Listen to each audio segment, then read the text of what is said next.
حضرت ابو دردہ رضی اللہ تعالیٰ عنہ کہتے ہیں میں ایک باغ میں تھا تو درخت کے اس پار عمر بیٹھے تھے. عمر پتہ نہیں کہاں مست تھے, مجھے دیکھ ہی نہ پائے. عمر اور میرے بیچ ایک درخت کا فاصلہ تھا. کہتے عمر مجھے دیکھ ہی نہ پائے. عمر اپنے آپ سے باتیں کرنے لگے اور کہنے لگے خطاب کا بیٹا عمر اور امیر المومنین, تو یہ سمجھنے لگ گیا اپنے آپ کو. ہم کہتے پاگل ہے, اپنے آپ باتیں کر رہا ہے. یہ لفظ کہتے ہی کہتے ان کے ہاتھ میں لکڑی کا تھوڑا تھا, زور سے اپنے گھٹنے پہ مارا اور پھر زمین پہ بیٹھ گئے. کہنے لگے بڑے تیرے نعرے ہیں نا, لوگ تیری بڑی تعریف کرتے ہیں نا, زمانہ تجھے بڑا اچھا کہتا ہے, بڑی تیری بات ہے نا, بڑا تیرا ذکر ہے, بڑا لوگ تجھے اٹھ کے ملتے ہیں. خطاب کا بیٹا امیر المومن, واہ بھائی واہ, اونٹ چرانے والے کا بیٹا امیر المومن. اور پھر کہتے سیانا ہو جا ورنہ قیامت میں اتنی ذلت بھی تیری ہوگی, اتنی تیری آج عزت ہے. نبی کریم علیہ الصلوۃ والسلام کے صحابہ اور اہل بیت کو جب ہم دیکھتے ہیں تو ان لوگوں نے بڑے بڑے انقلاب برپا کرتی, بڑے مقاصد کی بات کرتے تھے وہ لوگ, چھوٹی موٹی بات نہیں. ہمارے ہاں دائرہ کار بڑا محدود ہے, بعض لوگ بھی بڑی محدود اور بڑی چھوٹی باتیں کرتے ہیں. مثلا اب یہ کتنی بڑی بات ہے کہ کوئی آدمی کسی کو دیندار سمجھے, نبی پاک علیہ السلام کے مصلی پہ بیٹھا سمجھے, کتنا بڑا اس نے درجہ دیا. اس نے کہا یار یہ دیکھو یہ حضور علیہ الصلوۃ والسلام کے دین کا پیغام دینے, کتنا بڑا اس کو درجہ دیا گیا تھا. تو اس بندے کو کتنا بڑا مقصد اس کے سامنے ہونا چاہیے تھا کہ میں نے دین کا کام کرنا ہے, کیونکہ لوگوں نے اسے ایک بڑا درجہ دیا ہے. لیکن اگر وہ ذہن یہ بنا لے کہ میں ذرا دیکھوں جو آنے والا ہے وہ کچھ آپر لے کے آیا ہے کہ نہیں, اگر اس کا یہ ذہن بن جائے کہ میں نے کہیں جانا ہے تو کچھ 40,000 ملے گا کہ نہیں, تو اتنی بڑی تیری حیثیت اللہ نے بنائی ہے اور تو نے بند کہاں کر لیا اپنے آپ. علماء انبیاء کے وارث ہیں, تجھے تو بہت بڑی بات کرنی چاہیے تھی, اور تو کہاں بند ہو گیا چند ہزار میں. بڑے مقاصد جو ہوتے ہیں نا, بڑے مقاصد زندگی میں, حضور کا اسوہ مبارکہ ہمیں بڑے مقاصد کی بات بتاتا ہے. ہم چونکہ احادیث کو روز سنتے ہیں, روز پڑھتے ہیں, تو ہم اس طرح سے اس کی گہرائی میں اترتے نہیں جیسے ہمیں اترنا چاہیے. حضور کا ہر فرمان ایک مقصد کی بات کرتا ہے, ہر فرمان. چلے جن لوگوں کو بڑا سادہ سا مختصر جملوں میں احادیث یاد ہیں, چند باتیں تو نے بھی حضور کی یقیناً یاد ہوگی. نبی کریم نے فرمایا ہے تم میں سے بہترین وہ ہے جو لوگوں کے حق میں بہتر ہے. آپ اس پر پورا غور کریں, اللہ آپ کو جزائے خیر دے, برکت تشریف رکھیں. محبت سے جی, محبت سے پیش ہے, پیار سے جی. اللہ آپ کو سلامت رکھے, برکات عطا فرمائے, خوش رکھے. آپ سارے موبائل ضرور چلائیں, لیکن صرف موبائل ہی نہ چلائیں, تھوڑی ہماری بھی بات سنیں. اللہ تعالیٰ آپ کو خوش رکھے. تھوڑی سی میری بات پر آپ توجہ دیں گے تو مجھے بات کرنے میں آسانی ہوگی. میں نے چند ایک گزارشات آپ سے کرنی. حضور نے فرمایا تم میں سے بہتر وہ ہے جو لوگوں کے حق میں.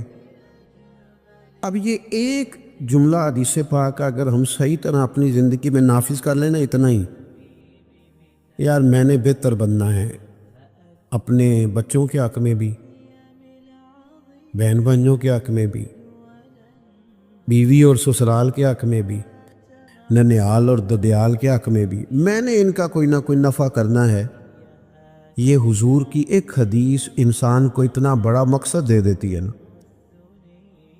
ساری زندگی بندہ لگا سکتا ہے, ساری زندگی.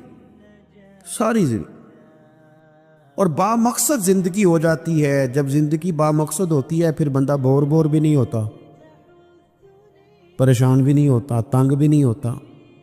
کہ بے مقصد بے فائدہ کام, ایک ہے با مقصد.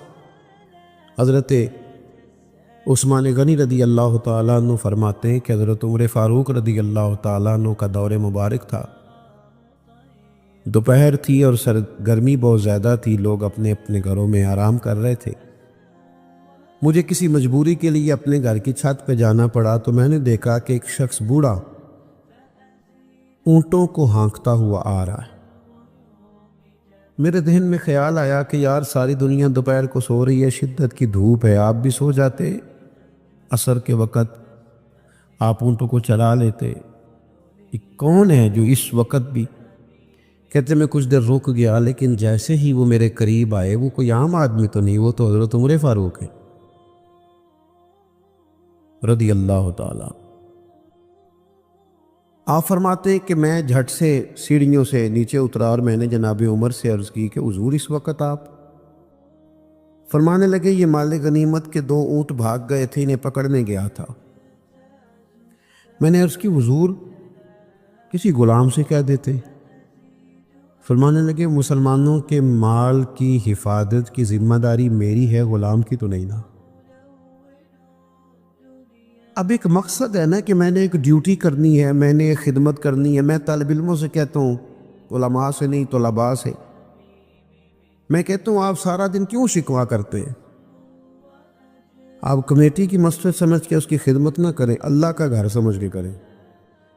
مسجد کمیٹی کی نہیں ہوتی، مسجد اللہ تعالیٰ کا گھر ہوتی۔ اللہ کا گھر جان کر آپ اس کی خدمت کریں گے تو آسانی ملے گی۔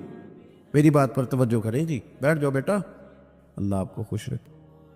تو اپنی زندگی میں با مقصد کام جب ہم کرتے ہیں تو پھر تھوڑی سی سکون محسوس کرتے ہیں۔ اسی طرح سے نبی کریم علیہ السلام کا ایک تو یہ فرمان ہمیں مقصد بتاتا ہے۔ ایک دوسری بات سنی، حضور علیہ السلام نے فرمایا، اچھا میں یہ سمجھتا ہوں کہ نبی پاک علیہ السلام کی اس ایک حدیث پر عمل کر لیا نہ جائے نا، جو ہم سب کو آتی بھی ہے، تو سارے ملک میں سکون ہو جائے، سارے گھروں میں قرار آ جائے، سارے خاندانوں میں خوبصورتی آ جائے۔ حضور علیہ السلام نے فرمایا تم میں سے کوئی اس وقت تک مومن نہیں ہو سکتا جب تک اپنے بھائی کے لیے بھی وہی پسند نہ کرے جو اپنے لیے پسند کرتا ہے۔ آتی ہے نا سب کو حدیث پاک؟ ہاں نہ تو کرو نا، چلو جس کو نہیں بھی آتی تو اس نے ابھی سن تو لی ہے نا۔ حضور نے فرمایا تم میں سے کوئی اتنی دیر تک مومن ہو سکتا جب تک وہ جو اپنے لیے پسند کرتا ہے وہی اپنے بھائی کے لیے بھی۔ حدیث ہے نا، آپ نے سنی ہوئی ہے نا، ایسے ہی ہے، ایسا ہوتا بھی ہے کہ ہم جو اپنے لیے پسند کرتے ہیں وہی بھائی کے لیے بھی کرتے، ہوتا ہے ایسے۔ ہم پتہ کیا کرتے ہیں، دکان پہ کپڑے خریدنے جائیں نا تو کہتے ہیں یار کوئی کپڑے دکھا، سوٹ سلوانا ہے، تو 2-4 جوڑے خود لے لیے، پھر اسی انہوں عقید ہے ہوں کوئی دین دوان والے بھی وخا، وہ کڑے ہوندے نے جڑے پان والے نہیں ہوندے۔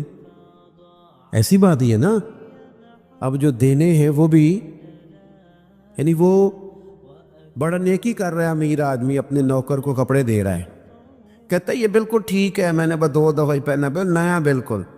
وہ بھائی نواں ہوندا تو نہیں سی دینا، بالکل ٹھیک ہوتا تو دیتا۔ ہم کیا کرتے ہیں، ہم ماحول اس طرح کا ہم نے بنا لیا ہے کہ اپنی ذات، اپنے بچے، اپنا گھر، اپنا ادارہ اس میں بند ہو جاتے ہیں۔ ایک سوچ جو امت کی سوچ ہے، جو قومی اور عالمی سوچ ہے، اس سوچ کے مطابق ہم کوئی کام نہیں کرتے جب تک کہ ہم حضور کے اس مقدس فرمان پر نہیں غور کرتے کہ جو میں نے اپنے لیے پسند کرنا ہے وہی اپنے۔ تو مجھے بتائیے جب یہ سوچ ہوگی تو کوئی بندہ ملاوٹ والی چیز بیچے گا، غلط چیز سیل کرے گا، دنیا کو دھوکہ دے گا؟ لیکن ہم تو غور ہی نہیں کرتے، بس حدیث سن لی، معاملہ ختم ہو گیا۔ آپ دیکھیں امام غزالی فرماتے ہیں نبی پاک علیہ السلام کے ساتھ حضور کے غلام تھے، ایک درخت پر محبوب نے اشارہ کیا کہ یہاں سے 2 مسواکیں اتاریے، سادی سی بات ہے نا، مسواکیں اتار لی گئیں، خادم اتارنا آیا، اس نے لا کے حضور کی بارگاہ میں پیش کی۔ ایک مسواک بالکل سیدھی تھی، ایک تھوڑی ٹیڑھی تھی۔ اب مسواک تھوڑی ٹیڑھی بھی ہو تو دانتوں پر چلنے سے انکار تو نہیں نہ کرتی، نہ کوئی دانت صاف کرنے میں کوئی حرج ہوتا ہے، تھوڑی سی ٹیڑھی تھی، ایک ذرا سیدھی تھی۔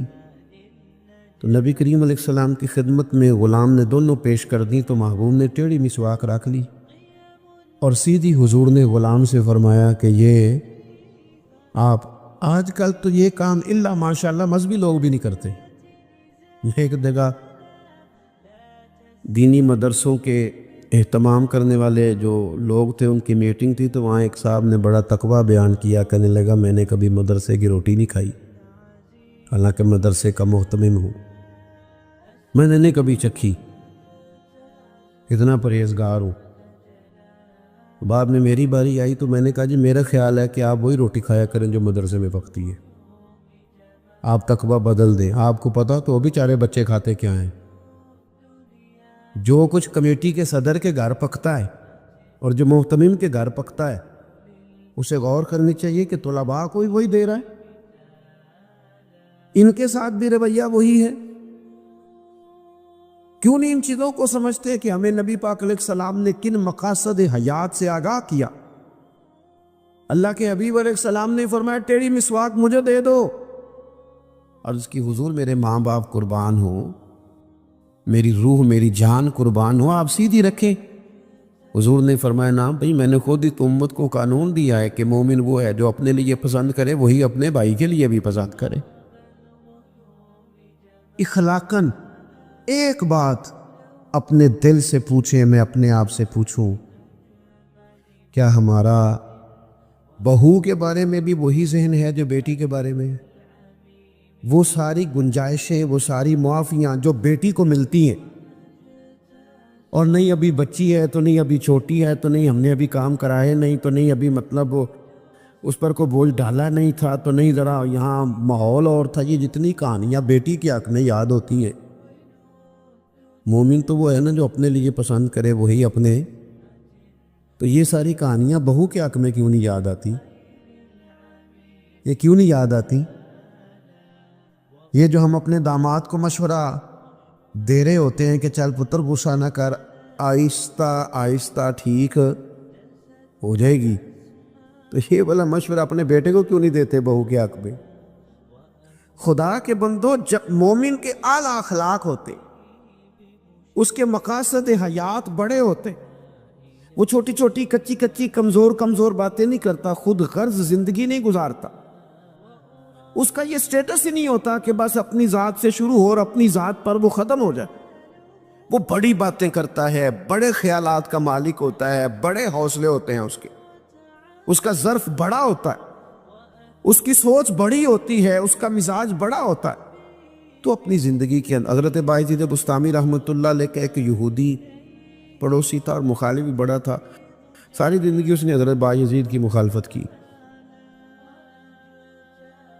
کچھ لوگوں کو پتہ ہوتا ہے کہ جس کی میں مخالفت کر رہا ہوں بندہ ٹھیک ہے، پر اندر کے حسد کا کیا کچھ نہیں جا سکتا، ساری زندگی حسد کرتے اس نے بھی کیا اور بڑی غلط باتیں پھیلائیں۔ اس سے کوئی غلطی ہو گئی، اس یہودی سے جو یہودیوں کا عالم تھا، اس سے کوئی غلطی ہو گئی، یہودی اس سے ناراض ہو گئے، حالات اس کے خراب ہو گئے، اتنا غریب ہو گیا کہ وہ چراغ جلانے کو بھی پیسے کوئی نہیں، بچہ تھا چھوٹا سا، وہ اندھیرے میں ڈرتا تھا،